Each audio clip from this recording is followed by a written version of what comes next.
दोस्तों, क्या आपने कभी किसी बाप की हड्डियों की वो चीख सुनी है जिसे उसकी ही मिट्टी में दफन करने की साजिश रची गई थी?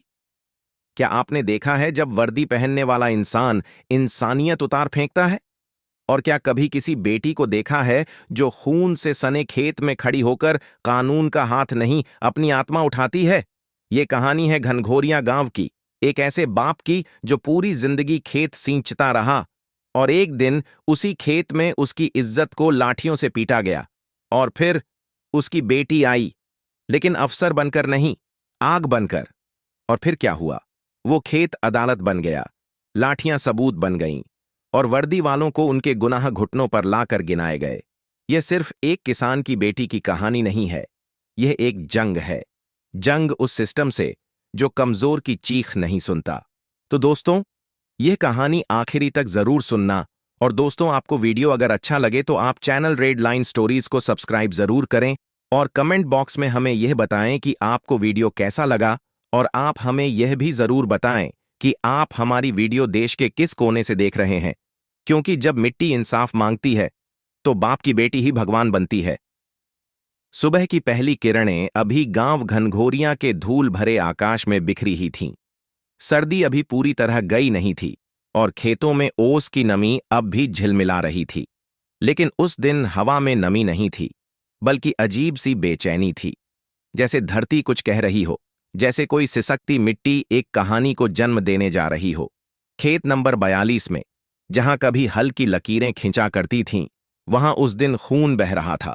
बूढ़ा किसान सोमेश, झुकी हुई पीठ, जर्जर शरीर, आंखों में सालों का अनुभव और माथे पर धूप का पसीना, अपनी ही जमीन पर पड़ा कराह रहा था। 4 पुलिस वाले वर्दी में उसे चारों ओर से घेर कर बेतहाशा पीट रहे थे। कोई लात मारता, कोई डंडा, कोई थूकता, कोई गालियां बकता। ये जमीन सरकारी है बे, तू इसे घेर रहा है, हिम्मत कहां से आई? सोमेश ने हांफते हुए जवाब दिया, ये मेरे पिता की जमीन है, मेरे पास कागज हैं, मेरी बेटी शहर में अफसर है, वो सब। बेटी अफसर है?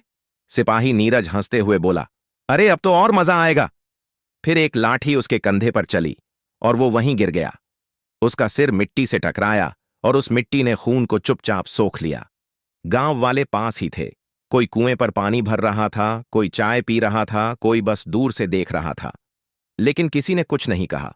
एक औरत ने बच्चे की आंखें बंद कर दीं।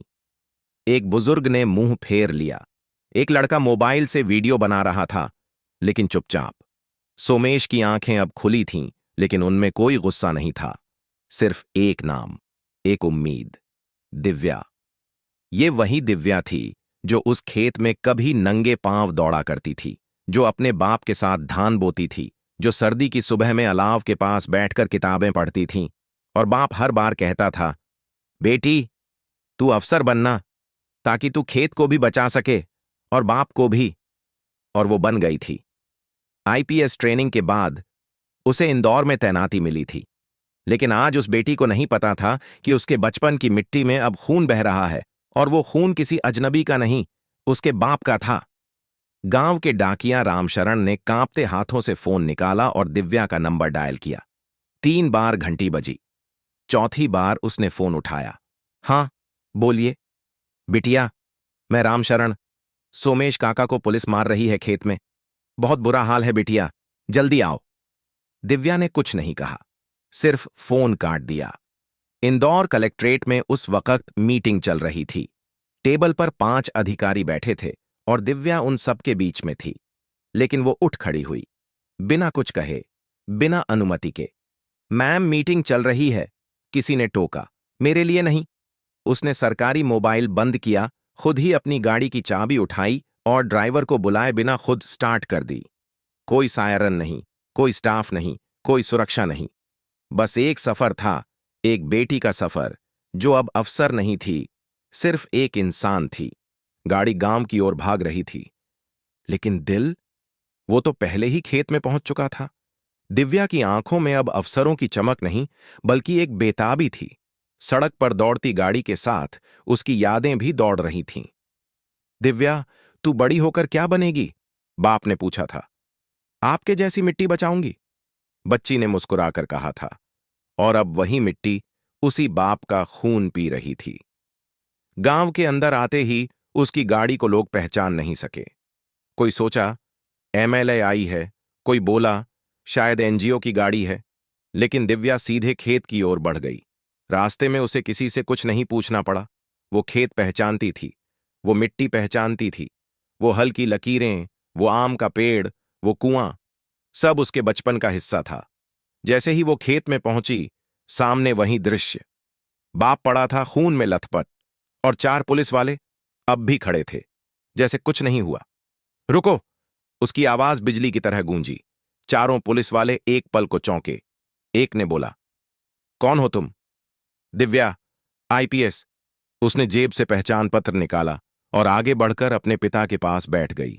उसकी सांसें लड़खड़ा रही थीं। बाबा! उसने बाप का सिर गोद में रखा। सोमेश की आंखें खुलीं, होंठ हिले।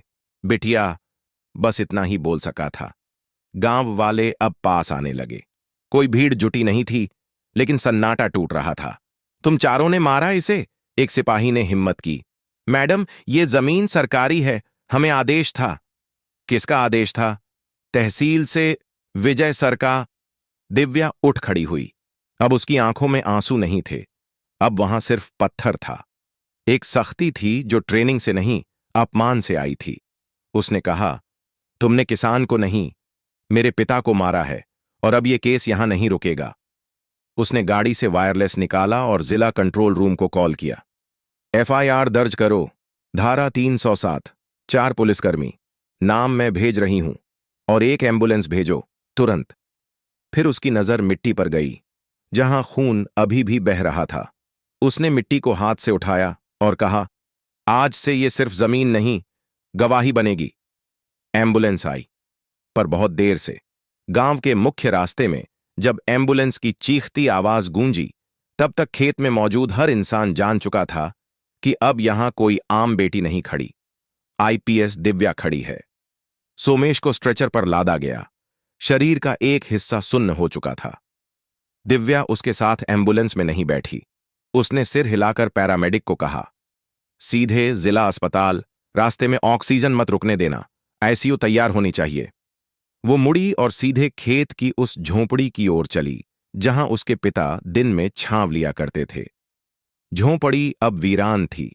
दीवारों पर पुराने कैलेंडर लटके थे, जो हर दिन सिर्फ गुजर जाने की गवाही देते थे।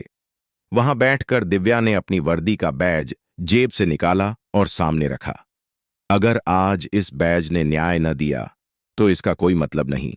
उसने अपने मोबाइल पर एक नोट खोला और बिना एक शब्द बोले एफआईआर के लिए पूरा बयान टाइप करना शुरू किया। खेत में मौजूद गवाहों, पुलिस वालों के नाम, समय, लोकेशन, सब कुछ। वो भावनात्मक नहीं दिख रही थी, लेकिन अंदर सब कुछ जैसे ज्वालामुखी की तरह खौल रहा था। उधर थाने में हलचल मच चुकी थी। मैडम आ गई गांव? वो आईपीएस लड़की? हां सर, वही जिसकी वजह से पिछली बार ट्रांसफर रुक गया था। अब क्या करेगी? कुछ भी कर सकती है। दरोगा हेमंत, जो गांव के थाने का प्रभारी था, टेबल पर पैर रखे बैठा था। उसने चाय का कप उठाया और खिसियाई हंसी में कहा, आईपीएस है तो क्या, गांव के लोग ही हमारे साथ हैं। एक लड़की क्या कर लेगी? उसे नहीं पता था कि यह सिर्फ एक बेटी नहीं, अब तूफान बनने जा रही थी। दिव्या अब खेत के बीचों बीच खड़ी थी। कैमरे, मीडिया, अफसर, कोई नहीं, लेकिन उसका मन अब खुद से युद्ध में था। उसने जिला पुलिस अधीक्षक को कॉल किया। सर, मैं खुद मौके पर हूं। 4 पुलिसकर्मी जिन्होंने किसान पर जानलेवा हमला किया, उन्हें तत्काल सस्पेंड करें। मैं आपको मेल कर रही हूं। मामला अब पब्लिक डोमेन में है। अगले 40 मिनट में सस्पेंशन आदेश थाने पहुंच गया। चारों पुलिस वाले, जो कल तक गांव में रौब दिखाते फिरते थे, अब सिपाही की तरह कांपते हुए थाने के बाहर खड़े थे। दोपहर 1 बजे दिव्या अपने पिता से मिलने अस्पताल पहुंची। आईसीयू में सोमेश की आंखें बंद थीं, लेकिन मशीनें बता रही थीं कि वह जिंदा है। अभी जंग बाकी है। डॉक्टर ने कहा, अगले 48 घंटे क्रिटिकल हैं, अंदरूनी चोटें गहरी हैं। दिव्या कुछ नहीं बोली, सिर झुकाया और वहीं बाहर बेंच पर बैठ गई। कुछ पल बाद उसने अपनी ट्रांसफर फाइल निकाली, जो हाल ही में उसे भोपाल भेजने की तैयारी में थी। उसने फाइल के कवर पर सिर्फ एक लाइन लिखी, जब तक न्याय नहीं होगा ये फाइल नहीं खुलेगी। शाम को गांव की सड़कों पर पुलिस की हलचल तेज थी। मीडिया को भी खबर लग चुकी थी कि आईपीएस दिव्या के पिता को पुलिस वालों ने मारा है। चैनल वाले बोले, ये न्यूज तो चलेगी लेकिन क्या कोई बयान मिलेगा? दिव्या बाहर आई, भीड़ को देखी, कैमरे देखे और बोली, मैं कोई बयान नहीं दूंगी क्योंकि यहां बयान की नहीं, जवाब की जरूरत है। और वो जवाब मिलेगा। अगले दिन सुबह 6 बजे दिव्या ने अपनी सरकारी गाड़ी में बैठकर सबसे पहले तहसील ऑफिस का रुख किया। मैडम, अभी तो ऑफिस खुला नहीं है, चौकीदार ने डरते हुए कहा। चाबी लाओ। पर चाबी लाओ। चौकीदार ने कांपते हाथों से चाबी थमाई। आईपीएस दिव्या खुद तहसील के रिकॉर्ड रूम में दाखिल हुई। वहां धूल में लिपटी फाइलें, पुराने नक्शे और दर्जनों बंडल ऐसे रखे थे जैसे किसी कब्रिस्तान में लाशें पड़ी हों। उसने हाथों में दस्ताने पहने और सीधे फाइल नंबर 378 खोली। भूमि अधिग्रहण, ग्राम घनघोरिया। अंदर जो नक्शा था वह कहता था कि खेत नंबर 42 अब राज्य संपत्ति है, लेकिन साइन विजय, सिर्फ एक नाम। दिव्या की आंखें सिकुड़ गईं। आईपीएस का दिमाग अब चल रहा था। उसने लैंड रिकॉर्ड सिस्टम लॉगिन किया, तहसीलदार का ऑफिसर आईडी निकालवाया और देखा कि पिछले 3 महीने में किस किस किसान की जमीन योजना के नाम पर जब्त की गई थी।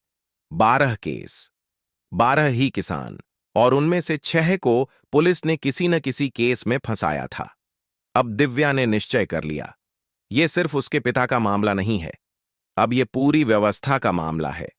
शाम तक पूरे गांव में एक खबर फैल चुकी थी, आईपीएस बेटी तहसील में बैठी है और जो लूटे गए सबकी फाइलें खोल रही हैं। गांव की औरतें, जो कभी ऑफिस की सीढ़ी भी नहीं चढ़ती थीं, अब खुद चलकर आईं। मैडम, हमारे पप्पू की जमीन भी गई, उसने खुदकुशी कर ली थी। मेरे भैया की जमीन भी गई, अब वो शहर में रिक्शा चलाता है। हमारा ट्यूबवेल भी टूटवा दिया, सरकारी आदमी बोले यहां फ्लैट बनेगा। दिव्या ने सबके नाम, प्लॉट नंबर, जमीन की स्थिति और शिकायतें एक डायरी में लिखनी शुरू की। अब वो आईपीएस नहीं लग रही थी, एक लोक अदालत लग रही थी, जमीन की अदालत।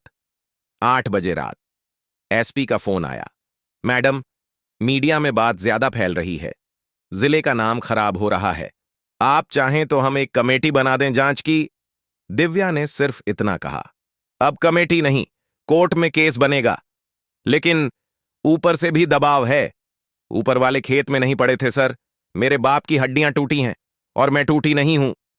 फोन कट गया। उस रात दिव्या अकेली बैठी थी, सामने वही फाइल जिसमें उसके पिता की जमीन सरकारी बना दी गई थी।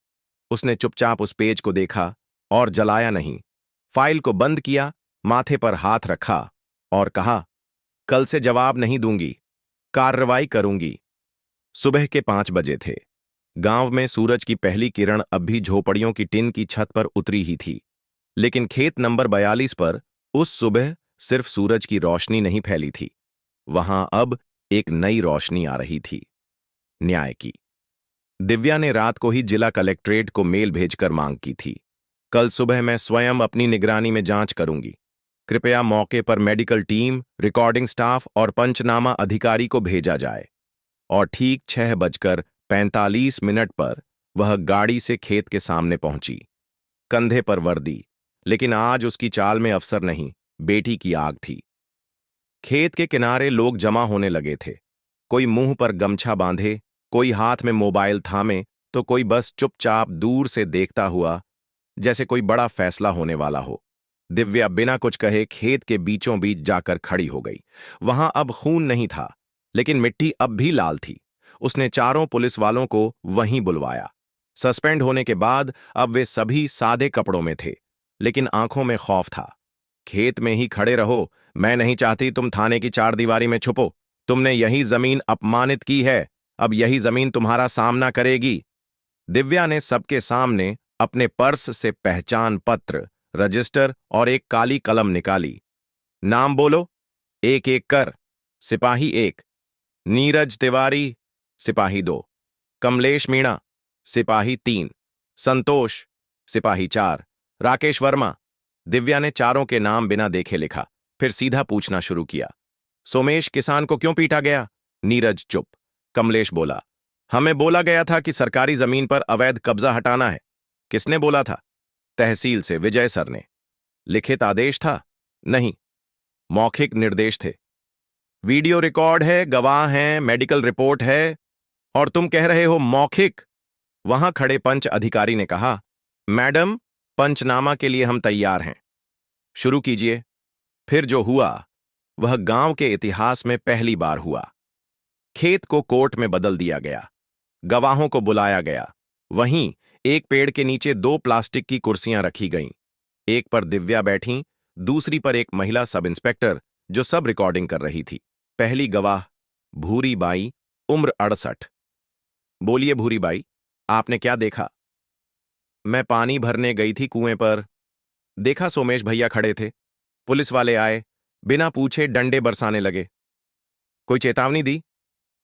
ना मैडम, कोई बात नहीं की, बस मारने लगे। मैं डर के घर भागी। दूसरी गवाही 12 साल का बच्चा राहुल। बेटा, तुमने क्या देखा? मैं वीडियो बना रहा था मोबाइल से, मैंने सब रिकॉर्ड किया। दिव्या ने मोबाइल देखा और कहा, यह रिकॉर्डिंग कोर्ट के लिए सबूत बनेगी। अब गांव वाले एक एक कर सामने आने लगे। मैडम, सोमेश काका ने कभी सरकारी जमीन नहीं ली। उन्होंने ही तो हमें समझाया था कि कागज रखो पास में। किसी ने कोई कब्जा नहीं किया मैडम, यहां सरकारी लोग ही झूठे केस बनाते हैं। अब दिव्या की आवाज में सख्ती नहीं थी, बल्कि एक ऐसी शांति थी जो तब आती है जब आप खुद को चुपचाप न्याय के रास्ते पर रखते हैं। एफआईआर का फॉर्म वहीं खेत में खुला। दिव्या ने लिखा, आरोप भारतीय दंड संहिता की धारा 707, 323, 506, 34 के अंतर्गत जान से मारने की कोशिश, शारीरिक हमला, धमकी और सामूहिक अपराध।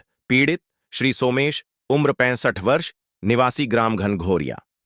अभियुक्त नीरज, कमलेश, संतोष, राकेश।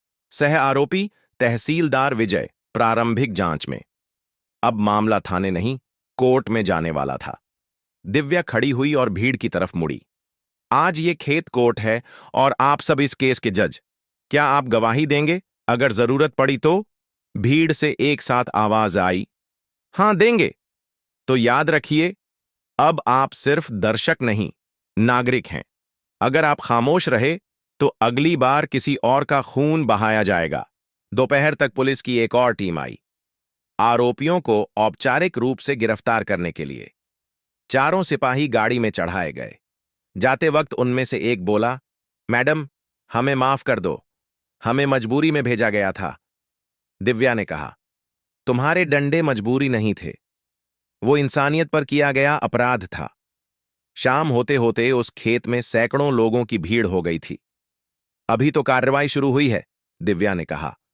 मैं जब तक हूं, तहसील, थाना और कोर्ट सबको जवाब देना होगा। एक बुजुर्ग महिला पास आई और बोली, बिटिया, तू अब हमारे गांव की रक्षक है, हम तुझे नेता बनाएंगे। दिव्या मुस्कुराई, नेता बनने के लिए सत्ता चाहिए, मैं सिर्फ इंसाफ चाहती हूं। वो खेत जहां खून बहा था, अब वही खेत न्याय की पहली गवाही बन चुका था। और दिव्या, वो अब अफसर नहीं, एक ऐसी बेटी बन चुकी थी जिसकी चुप्पी भी पूरे सिस्टम को कांपने पर मजबूर कर रही थी। दिव्या उस दिन गांव में नहीं रुकी। रात में ही तहसील ऑफिस के पास बने सरकारी विश्राम गृह में ठहर गई। लेकिन नींद उस रात उसे भी नहीं आई। अपने पिता को अस्पताल में छोड़कर आई थी, आंखें बार बार उस पल में लौट रही थीं जब सोमेश का लहूलुहान चेहरा उसकी गोद में था और होठों से सिर्फ एक शब्द निकला था, बिटिया। सुबह होते ही वह वापस तहसील पहुंची। आज उसका लक्ष्य था तहसील रिकॉर्ड की एक एक परत को उधेड़ना। तहसीलदार विजय का नाम अब उसे शंका से कहीं ज्यादा लगने लगा था। वो जान चुकी थी कि उसका पिता सिर्फ पिता नहीं था, बल्कि एक पूरी साजिश का पहला निशाना था।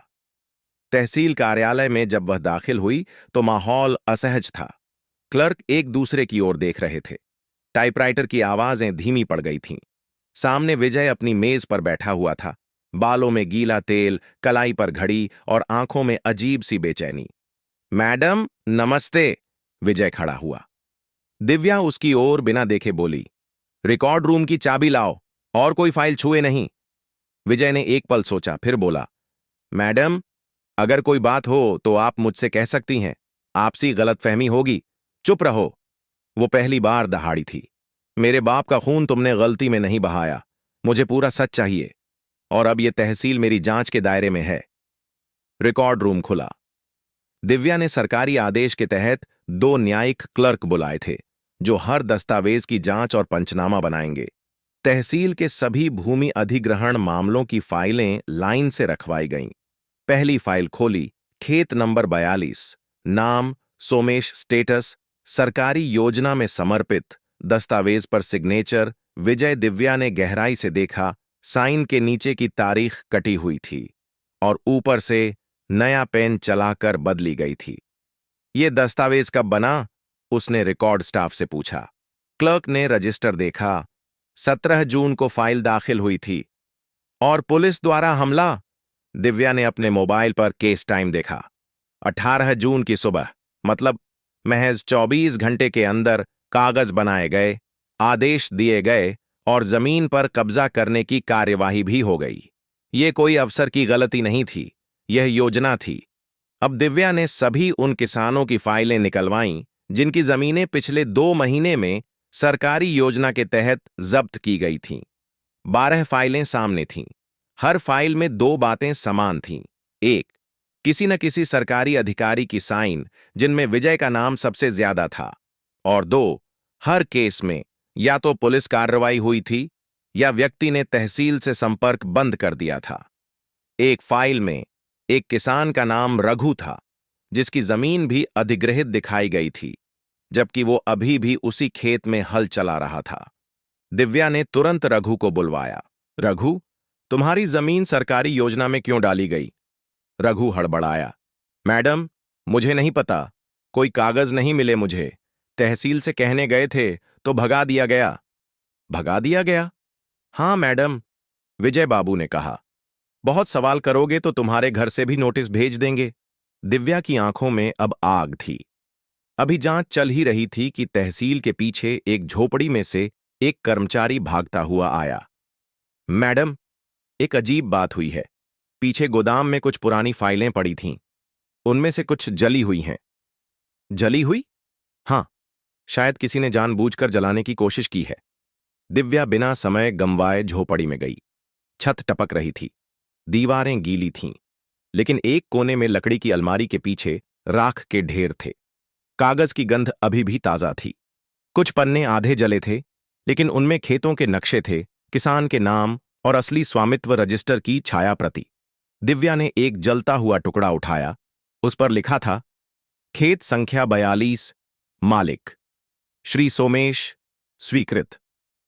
मतलब सरकारी रिकॉर्ड में जहां दिखाया गया था कि यह जमीन अधिग्रहित हो चुकी है, वहीं यह जलता कागज साबित कर रहा था सोमेश अब भी कानूनी मालिक था। अब विजय की गर्दन फंस चुकी थी। दिव्या ने उसे तलब किया। तुमने ये कागज क्यों जलाए? मैडम, मैं कुछ नहीं जानता।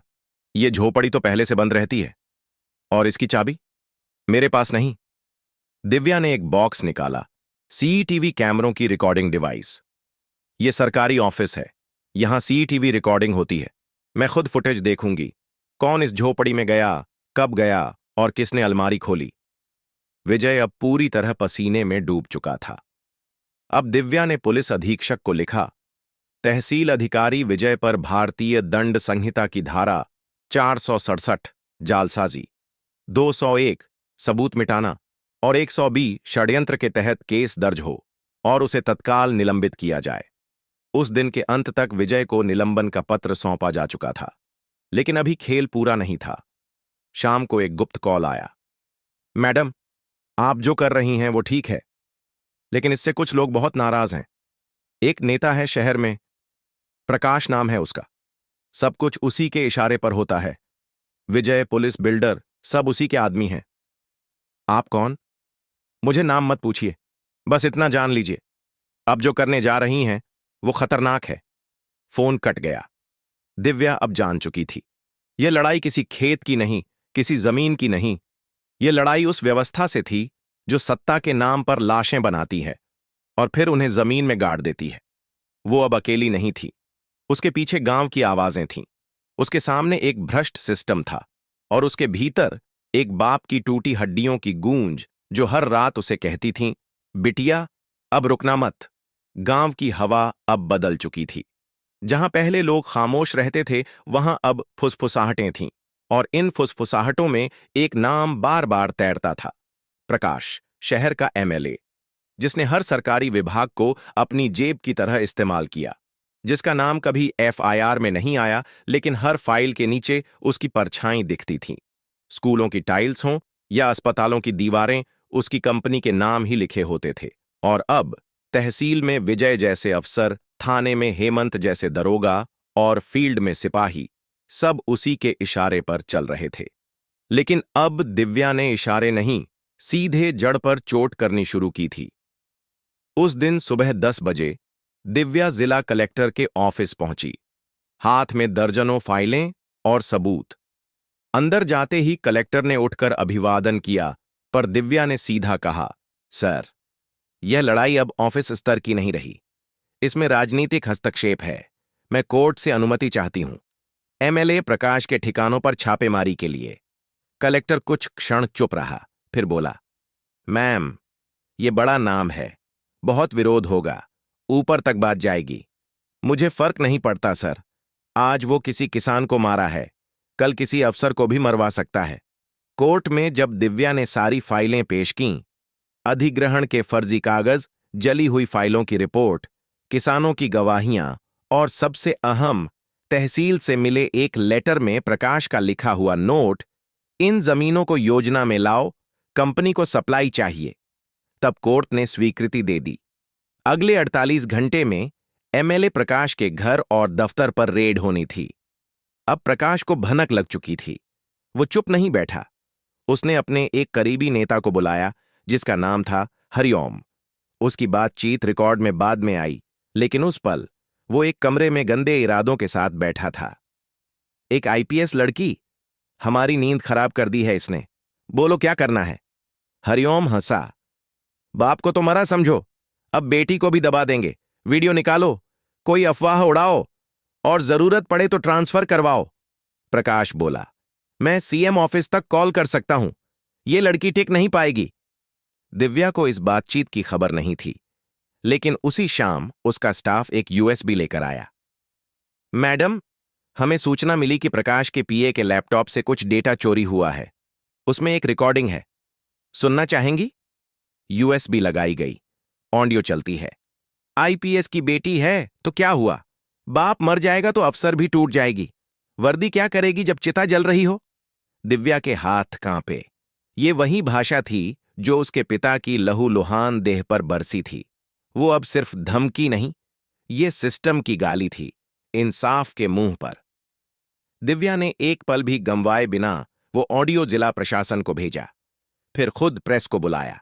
कैमरामैन, रिपोर्टर, माइक्रोफोन, सब सामने बैठे, और दिव्या ने पहली बार पब्लिक में बात की। यह सिर्फ मेरे पिता पर हमला नहीं था, यह लोकतंत्र के एक सबसे जरूरी स्तंभ, किसान, पर हमला था। और इसका आदेश एक जनप्रतिनिधि ने दिया जो जनता की रक्षा के लिए चुना गया था। मैंने इस हमले की रिकॉर्डिंग कोर्ट में पेश की है। अब मैं चाहती हूं कि जनता खुद सुने और फैसला करे। रिपोर्टर ने पूछा, मैडम, क्या आपको डर नहीं लगता? डर से बड़ा कोई हथियार नहीं, लेकिन जब खेत का खून मेरी वर्दी तक पहुंच गया है, तब यह वर्दी सिर्फ कानून की नहीं, आत्मा की रक्षा करेगी। ऑडियो मीडिया में वायरल हुआ। रातों रात सोशल मीडिया पर hashtag justice for Somesh trend करने लगा। टीवी चैनलों पर बहस शुरू हो गई। क्या नेता अब किसान की जमीन भी हड़पने लगे हैं? क्या आईपीएस अफसर को धमकी देना लोकतंत्र है? क्या एमएलए प्रकाश को तुरंत गिरफ्तार किया जाना चाहिए? प्रकाश अब खुलकर बौखलाया। उसने तुरंत दो काम किए। एक, अपनी पार्टी के राज्य नेतृत्व से संपर्क किया, और दो, पुलिस विभाग में बैठे अपने आदमी को कॉल किया। ये दिव्या ज्यादा उड़ रही है, ट्रांसफर फाइल निकालो और घर वालों को डराओ। समझा दो, हम एमएलए हैं, भगवान नहीं, लेकिन जमीन पर असर रखते हैं। रात को करीब 11 बजे दिव्या के भाई अमित के घर पर 2 बाइक सवारों ने हमला किया। पत्थर फेंके गए, खिड़कियां तोड़ी गईं। अमित घायल हो गया, लेकिन इस बार पुलिस से पहले खुद गांव वाले इकट्ठा हो गए। उन्होंने बाइक नंबर नोट किया, एक को पकड़ लिया और पुलिस के हवाले कर दिया। पूछताछ में साफ हुआ, आदेश ऊपर से आया था। दिव्या अब टूटी नहीं और तेज हो गई। उसने एमएलए प्रकाश के खिलाफ राष्ट्रीय जांच एजेंसी और आर्थिक अपराध शाखा ईओडब्ल्यू को केस सौंपने की सिफारिश की। राज्य सरकार को मजबूर होना पड़ा। प्रकाश के खिलाफ आधिकारिक जांच शुरू हुई और वो दिन जब उसके घर पर छापा पड़ा, काले बक्सों में कागज निकाले गए, बैंक लॉकर सील हुए, उस दिन गांव के बच्चों ने पटाखे फोड़े और किसी ने खेत की मिट्टी पर गुलाल डाला, जैसे अब वो जमीन सांस ले रही हो। लेकिन कहानी अभी बाकी थी, क्योंकि दिव्या जानती थी साजिश की जड़ें और गहरी हैं और कभी-कभी गवाही देने वाली जमीन खुद भी राज दफना लेती है। अब मामला केवल एक स्थानीय विवाद नहीं रह गया था। मीडिया, अफसरशाही, प्रशासन और गांव सब इस कहानी के किरदार बन चुके थे। आईपीएस दिव्या अब सिर्फ एक जांच अधिकारी नहीं, एक आंदोलन का चेहरा बन चुकी थी। हर चैनल उसका नाम बोल रहा था, हर अखबार उसकी तस्वीर छाप रहा था और हर गांव की लड़की उसे देख रही थी, जैसे वो सिर्फ वर्दी नहीं, उम्मीद पहनती हो। लेकिन इस उम्मीद को कुचलने की तैयारी शुरू हो चुकी थी। राजधानी से एक चिट्ठी आई, आईपीएस दिव्या का तत्काल प्रभाव से स्थानांतरण, भोपाल मुख्यालय। कोई चर्चा नहीं, कोई कारण नहीं, सीधे ट्रांसफर ऑर्डर। दिव्या को अंदाजा था, ये वही चाल थी जो सिस्टम हर उस अफसर के खिलाफ चलता है जो सवाल पूछता है। पहले डराओ, फिर हटाओ, फिर मिटा दो। लेकिन इस बार हटाना इतना आसान नहीं था। दिव्या ने ट्रांसफर ऑर्डर की कॉपी को देखा, फिर मीडिया को बयान दिया। अगर मेरे ट्रांसफर का कारण यह है कि मैंने एक बूढ़े किसान को इंसाफ दिलाने की कोशिश की, तो मैं इस ट्रांसफर को सम्मान मानती हूं। लेकिन जब तक इस केस का ट्रायल पूरा नहीं होता, मैं न जाऊंगी न झुकूंगी। उसने उसी शाम सेंट्रल एडमिनिस्ट्रेटिव ट्रिब्यूनल में ट्रांसफर के खिलाफ अपील दायर की। अगले दिन नया हमला। दिव्या की सरकारी गाड़ी जब तहसील से लौट रही थी, तो गांव के एक मोड़ पर अचानक ब्रेक ने जवाब दे दिया। गाड़ी सीधे एक पेड़ से टकराई, ड्राइवर घायल हो गया। दिव्या की कमर में चोट आई। जांच में सामने आया, ब्रेक पाइप काटा गया था, जानबूझकर। अब यह खेल जानलेवा हो चुका था। घायल अवस्था में भी दिव्या ने काम बंद नहीं किया। वो अपने कमरे में पड़ी रही, लेकिन फोन, मेल और बयान सब उसी चाल से चलते रहे। इसी बीच उसका भाई अमित, जो पहले ही हमले का शिकार हुआ था, अब एक फर्जी केस में फंसा दिया गया। उस पर आरोप लगा, एक कॉन्ट्रैक्टर को धमकी दी।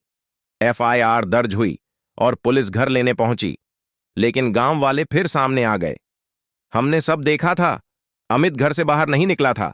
25 गांव वालों ने हस्ताक्षर कर शपथ पत्र दिया, ये केस झूठा है।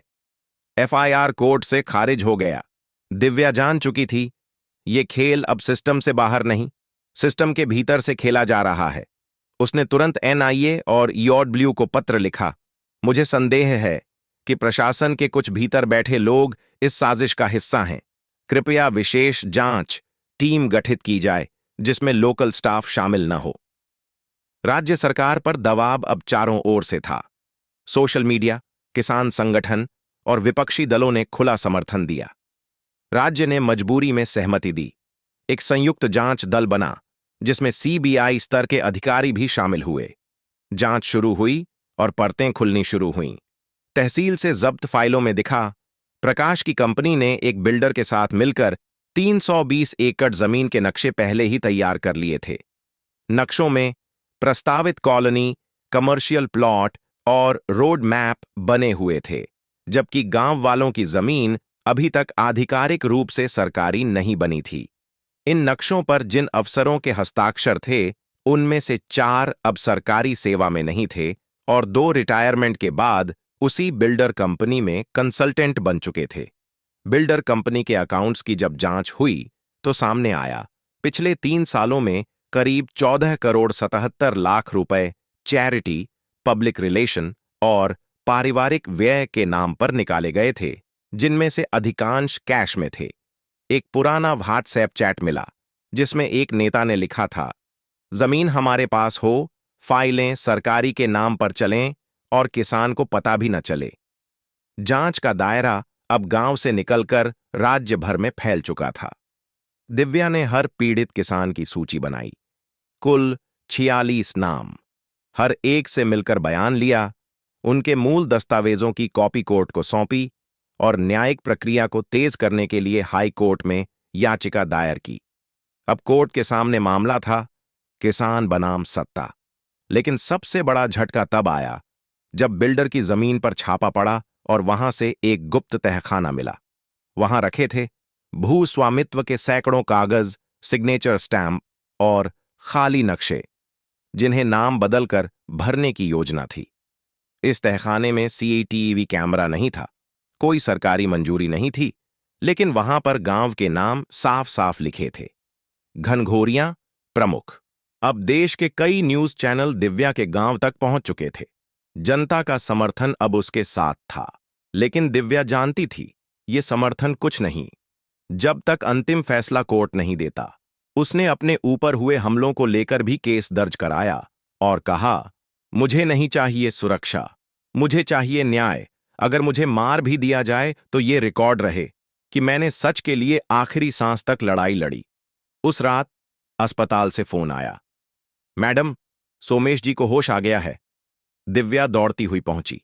पिता की आंखें खुलीं, हाथ कांपता हुआ उठा और शब्द निकले, बिटिया, तू हारना मत। दिव्या की आंखें भर आईं। उसने बाप का हाथ थामा और कहा, अब लड़ाई पूरी होगी बाबा, तेरे खेत के लिए, तेरे खून के लिए और उस हर किसान के लिए जो मिट्टी में बोया जाता है लेकिन फल किसी और की जेब में जाता है। जून की आखिरी तारीख थी। आकाश में बादल भरे थे और गांव के लोग सिर उठाकर आसमान देख रहे थे, जैसे किसी आंधी की प्रतीक्षा में हो। लेकिन इस बार ये आंधी बादलों की नहीं थी, ये आंधी सच की थी, जिसे अब दबाया नहीं जा सकता था। आईपीएस दिव्या उस दिन खेत नंबर 42 पर खुद मौजूद थी। पूरे मामले की जांच जैसे एक अंतिम मोड़ पर आकर ठहरी हुई थी। एक सच्चाई जो सामने आने से डरती थी और एक अफसर जो उसे उजागर करने से पीछे नहीं हटने वाली थी। तहखाने में मिले नक्शों और गुप्त रजिस्टरों की जांच के बाद एक और चौंकाने वाली बात सामने आई थी। गांव की कुल 5 जमीनें ऐसे लोगों के नाम पर ट्रांसफर की गई थीं जो वर्षों से लापता माने जा रहे थे। लेकिन इन लापता किसानों की न तो एफआईआर थी, न ही परिवार वालों ने खोजबीन की थी। गांव वाले कहते थे, बस एक दिन निकल गए, फिर कभी नहीं लौटे। ये नाम थे रामसिया, जुगुल और कालू। तीनों उसी खेत के आसपास रहते थे जहां सोमेश को पीटा गया था। दिव्या को शक हुआ, कहीं इस मिट्टी ने कुछ छुपा तो नहीं रखा। कोर्ट से अनुमति लेकर एक विशेष खुदाई टीम गठित की गई। मेडिकल फोरेंसिक टीम, पुलिस अधिकारी और गांव के पंच सब मौजूद थे। और फिर सुबह 9:37 पहली बार जब खुदाई की फावड़ा जमीन पर चला, एक पुरानी बोरी निकली, फटी, गीली, लेकिन अंदर हड्डियों का ढांचा साफ दिखा। फिर दूसरी, फिर तीसरी।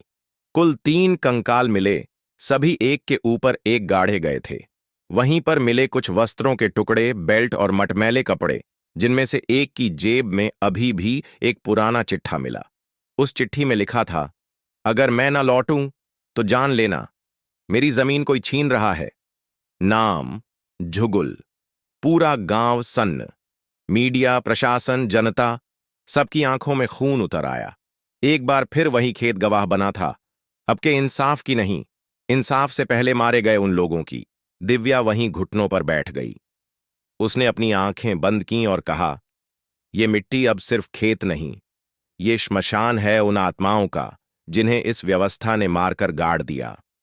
इन लाशों की पहचान फॉरेंसिक जांच से हुई। उम्र, डीएनए और अन्य प्रमाणों से यह सिद्ध हुआ कि ये वही लापता किसान थे जिनकी जमीनें पहले से अधिग्रहित दिखाई गई थीं। अब मामला हत्या का था, सुनियोजित, संगठित और सत्ता के संरक्षण में। कोर्ट ने इसे राष्ट्रीय महत्व का केस घोषित किया। मुख्य अभियुक्त प्रकाश, एमएलए, विजय, तहसीलदार और उसके साथ 7 अन्य अधिकारी और बिल्डर, सभी को कोर्ट में पेश किया गया। ट्रायल खुले कोर्ट में हुआ। देश भर के मीडिया को पहली बार अनुमति दी गई कि वे कोर्ट की कार्यवाही लाइव करें। दिव्या खुद गवाही देने खड़ी हुई। कोर्ट में खचाखच भीड़। जज ने पूछा, आप बताना चाहती हैं कि यह सब क्यों किया गया? दिव्या की आवाज स्थिर थी। क्योंकि अब यह केस सिर्फ जमीन का नहीं था। ये उन किसानों की रूहों का केस था जिन्हें अपने ही देश में मारकर मिट्टी में दबा दिया गया। मेरे पिता को मारा गया ताकि लोग डरें, लेकिन उसी खून ने मेरे भीतर आग जलाई।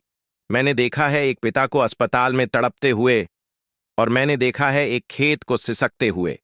मैं सिर्फ एक बेटी नहीं, मैं इस व्यवस्था की गवाही हूं जो अब बदलाव मांग रही है। कोर्ट में सन्नाटा। जज ने आदेश दिया, आरोपियों पर भारतीय दंड संहिता की धारा 302 हत्या, 120 बी षड्यंत्र, 467 जालसाजी, 201 सबूत मिटाना और यूएपीए अनलॉवल एक्टिविटीज प्रिवेंशन एक्ट के तहत मुकदमा चलेगा। फैसला सुनाया गया। प्रकाश को आजन्म कारावास, विजय समेत 4 अधिकारियों को 20 वर्ष कठोर कारावास, बिल्डर कंपनी पर 50 करोड़ का जुर्माना और लाइसेंस निरस्त, और इस गिरोह को आंतरिक आतंकी संगठन घोषित किया गया। गांव ने वह दिन त्योहार की तरह मनाया, लेकिन दिव्या ने जश्न नहीं मनाया। वो चुपचाप खेत नंबर 42 पर आई, वहीं खड़ी हुई जहां कभी उसका बाप लहूलुहान पड़ा था।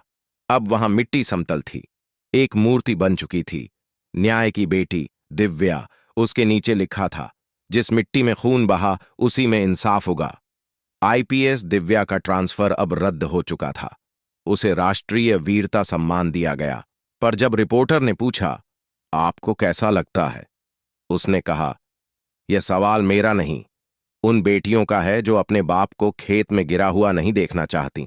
जब इंसाफ वर्दी पहन लेता है तब सत्ता भी घुटनों पर आती है।